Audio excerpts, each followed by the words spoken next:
12 जून 2025 को air India 171 Ahmedabad से take off करता है, 32 सेकंड बाद क्रैश कर जाता है।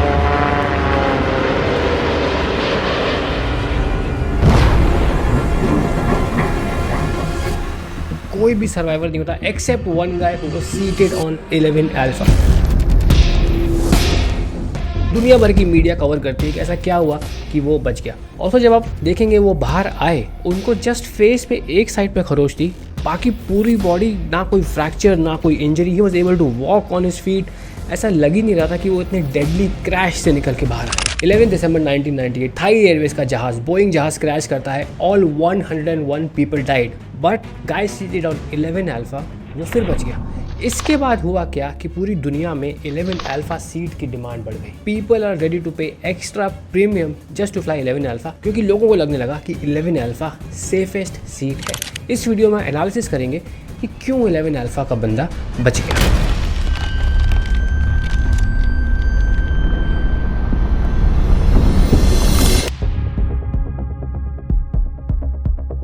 देखिए, पहले बहुत बात हो चुकी है 11 अल्फा के बारे में। 11 अल्फा अगर आप देखेंगे बोइंग में, it is the first row of economy class जहाँ से स्टार्ट होता है। If I show you a diagram, तो सीट नंबर 1, 2, 3 ये है बिजनेस क्लास सीट, और इकोनॉमी का सेक्शन स्टार्ट होता है 11 से। ये जस्ट विंग गर्डर के ऊपर है। देखिए, विंग्स जहाँ पे होते हैं वहाँ से गर्डर पास होता है। नॉर्मल भाषा में समझिए जैसे बिल्डिंग का कॉलम और बीम्स होते हैं ना, उस स्ट्रॉन्गेस्ट पोर्शन होता है एयरक्राफ्ट का। उसके नीचे लैंडिंग गियर भी होती है। Landing gear takes all the weight of the aircraft, so that portion, that girder has to be the strongest. 11 alpha just वहाँ पे। लेकिन आप कहेंगे सर 12 भी वहाँ पे है, 14 भी वहाँ पे है, 11 ब्रावो भी वहाँ पे है, तो बाकी लोग क्यों नहीं बचे? बहुत इंटरेस्टिंग रीज़न है। इमरजेंसी एग्जिट के सबसे पास होता है 11 अल्फा, और उसके आगे बहुत ज़्यादा जगह होती है खाली, ताकि लोग इमरजेंसी में पास कर सके। तो वहाँ पे जो एक्स्ट्रा स्पेस मिलती है उसने बहुत बड़ा रोल प्ले किया। इसमें मैं बाद में आऊँगा। जैसे आपने देखा होगा अहमदाबाद का एयरक्राफ्ट डाउन आ रहा था, वो टेल नीचे थी, नोज अप, ऐसे पोजीशन में डाउन आके क्रैश हुआ। So when the aircraft impacts in a tail down और अ नोज अप पोजीशन, तो टेल का पहला इम्पैक्ट हुआ। तो अभी एयरक्राफ्ट जब क्रैश हो रहा है तो उसमें दो मूवमेंट्स होते हैं, एक वर्टिकल मूवमेंट और एक फॉरवर्ड मूवमेंट, क्योंकि एयरक्राफ्ट ऐसे आ रहा है तो वर्टिकली भी डाउन हो रहा है और आगे भी जा रहा है। तो जो सारा वर्टिकल इम्पैक्ट है वो टेल उसको एब्जॉर्ब कर लेती है। तो जो सबसे, मैं कहूँगा, नॉट सर्वाइवेबल सीट्स होती है वो टेल के पास होती है, क्योंकि टेल पहले स्ट्राइक करती है। जो भी बंदा सबसे लास्ट सीट में, डायग्राम में देखेंगे आप, 36, 37, 38, 39 इन सीट्स में जो बैठे होंगे और पीछे की जो क्रू होगी, they will be the first one to lose their life, क्योंकि सारा इम्पैक्ट वो वाला एयरक्राफ्ट का पार्ट झेलता है। और जब एयरक्राफ्ट ऐसे गिरा एंड देन ऐसे फॉल करेगा तो नोज़ में भी बहुत ज़्यादा इम्पैक्ट आता है। बीच की सीट्स होती हैं जो गर्डर के पास की, एग्जैक्टली 11 रो में सबसे कम इम्पैक्ट वहाँ पर आता है। Now let's come back to the main part of this video, which is the seat belt. देखिए, सीट बेल्ट दो प्रकार की होती हैं एयरक्राफ्ट में। जब भी किसी ने भी ट्रैवल किया होगा, it's a 2 point seat belt, मतलब कि कुर्सी में एक यहाँ से आएगा, एक यहाँ से आएगा, बीच में आपने बांध लिया। सो आपकी कुर्सी से वो 2 पॉइंट से कॉन्टैक्ट में, it's a 2 point seat belt. वहीं अगर आप कार में देखेंगे, it is called a 3 point seat belt. अगर आप यहाँ से हैं तो एक यहाँ से पुल करेंगे आप, तो उसके 2 कॉन्टैक्ट्स हो गए, एक यहाँ से, एक नीचे से, और एक ऑपोजिट साइड से। तो 3 पॉइंट से कॉन्टैक्ट है। आपके पूरे टॉर्सो को, अपर बॉडी को सीट से बांध के रखती है। झटका लगा आपकी अपर बॉडी आगे नहीं आ सकती। लेकिन 2 पॉइंट सीट बेल्ट में why this is dangerous and why we are talking about it. So if you look in this diagram, ये 2 पॉइंट सीट बेल्ट है, और यहाँ पे साइंटिस्ट ने एक क्रैश स्टडी किया कि जब 2 पॉइंट सीट बेल्ट में क्रैश होता है तो कैसा होगा। T इज इक्वल टू 0, तो इसमें ये गाड़ी आगे जा रही है एंड देन बंदा नॉर्मली सीट से बैठा हुआ है, 2 पॉइंट सीट बेल्ट है, and T is equal to 100 millisecond impact हुआ। अब देखिए, इसकी अपर बॉडी भी आगे जाना शुरू हो गई एंड लोअर बॉडी भी आगे जाना शुरू हो गई।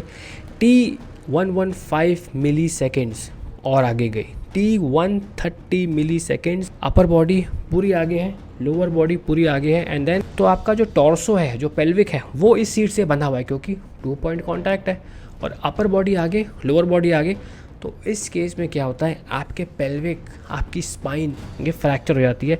And what captain Amit Singh has written in his paper, he is explained, it causes spinal fractures, abdominal perforations, meniscal tears, organ lacerations. And research में ये देखा गया है कि अगर आपने 2 पॉइंट सीट बेल्ट पहनी है around your waist, and if there forward impact होगा, then your forward body and lower body will move forward at a very high speed. Correct. Your maximum injuries will be on your hip. and correct learning correct, वो बंधी हुई है correct. और वो जो belt होती है इतनी स्ट्रॉन्ग मटेरियल की बेल्ट होती है, ऑब्वियसली अप्रूव्ड है। वो बहुत बार देखा गया है कि अगर आपका थोड़ा पेट है, इतना इम्पैक्ट का फोर्स होता है, वो पेट चीर के अंदर चली जाती है, आपके ऑर्गन्स ख़राब कर देती है, आपकी इंटेस्टाइनल एब्डोमिनल परफोरेशंस को फाड़ देती है। एंड देन ये देखा गया है कि अगर उसके बाद बचने के भी चांस हैं, मान लो फायर उसके 5 सेकंड बाद लगी, लेकिन अब बंदा इतना इंजर्ड है, स्पाइनल फ्रैक्चर है, वो चल के बाहर ही नहीं आ सकता, एकदम से क्रैश हुआ, कितनी भी बढ़िया इमरजेंसी सर्विसेज हो, 15-20 आधा घंटा तो उसको लगेगा वहाँ पहुँचने में, तब तक वो बंदा या तो उस इंजरी से दम तोड़ देता है जो उसको सीट बेल्ट से हुई है, या फिर अगर वो उसको इंजरी हुई है, वो ज़िंदा भी है, and he can not do anything, he can just C fire and smoke in front of him, and तब वो दम तोड़ देते हैं। सो देखिए, इन्होंने रिसर्च में कहा है कि lap only restraints prevent the pelvis from moving forward but allow the torso to violently bend, crushing internal organs. ये टेजेडा एंड ली बेकर हैं, ये सेफ्टी एक्सपर्ट्स हैं। कुछ होते हैं लोग जो कभी कभी नहीं बात मानते क्रू की, या थोड़े उद्दंड जैसे लोग होते हैं, तो यार तो एक्सपर्ट्स ऐसे हैं कि उसने हो सकता है सीट बेल्ट ना लगाई हो। बहुत लोग होते हैं कि लैंडिंग जैसे ही सीट बेल्ट खोल लिया, take off, but do not take this video as an excuse कि आप सीट बेल्ट नहीं लगाएंगे। इट्स अ लॉ, आपको सीट बेल्ट लगानी होती है एयरक्राफ्ट में। तो एक्सप्लेन दिस केस, उस बंदे ने सीट बेल्ट नहीं लगाई होगी, एंड जब इम्पैक्ट हुआ उसकी बॉडी आगे गई। एक चीज़ आप देखेंगे, उसके सिर्फ फेस के एक साइड पे खरोच के मार्क्स है, एक साइड पूरा क्लीन है उसका, फिंगर्स पे कुछ नहीं आया, यहाँ पे कुछ नहीं आया, एंड देन एक फ्रैक्चर नहीं आया, मतलब छोटी उंगली की छोटी हड्डी भी फ्रैक्चर नहीं आया।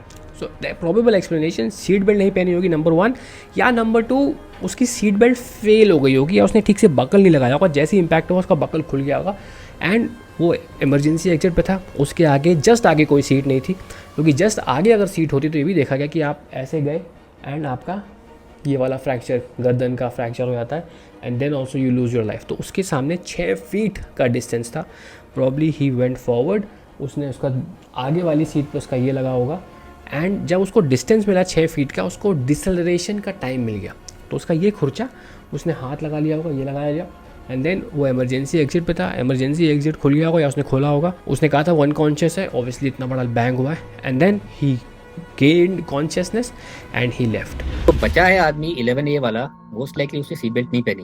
सीट बेल्ट पहनी होती उसका हिप जरूर टूटता, और इवैक्यूएशन में प्रॉब्लम ये आती है because now your hip is hurt, now you are not able to get up.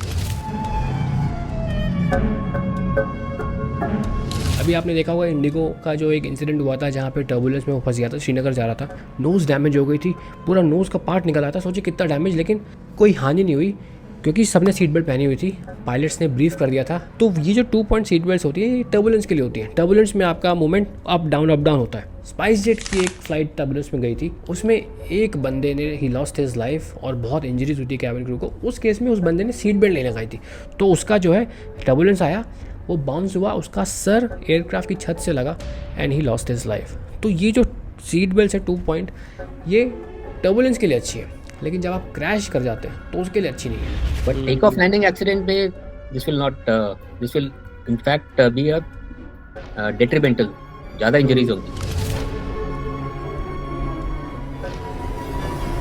2000 के बाद एक नया रेगुलेशन आया जिसमें FAA कहता है कि अब हम 16G सीट्स लगाएंगे, जिसका मतलब होता है कि किसी भी इम्पैक्ट में वो 16 टाइम्स G फोर्स ले सकती है। तो जो पहले टेस्ट किए हैं, they have been accidents before the Calicut one, but वो स्ट्रेट गया है, सो उसमें दे सी दैट जो सीट होती है वो बंच हो जाती है, बंचअप, वो ट्रैक से निकल के दे बंच अप एंड फिर उससे इंजरीज होती हैं। So then they made the 16G seats.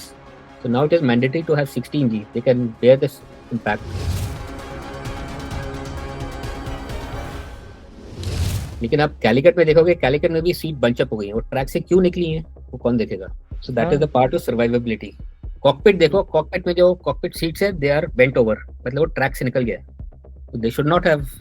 सो ये सब तो मैन्युफैक्चरर के ऊपर आएगा ना कि ट्रैक से कैसे निकलेगी सीट। सैड डिस्कशन, जैसे हम देखते हैं ना कि फूड में, यार इंडिया में तो वो सामान भी बिक रहा है जो यूएस में बैंड है, यूरोप में बैंड है, यूरोप के बच्चों को वो नहीं खिलाते बट इंडिया में खिला रहे हैं। क्या ऐसा हो रहा है हमारे साथ कि जो एयरक्राफ्ट इंडिया के लिए मैन्युफैक्चर हो रहे हैं उनकी स्पेसिफिकेशन अलग है?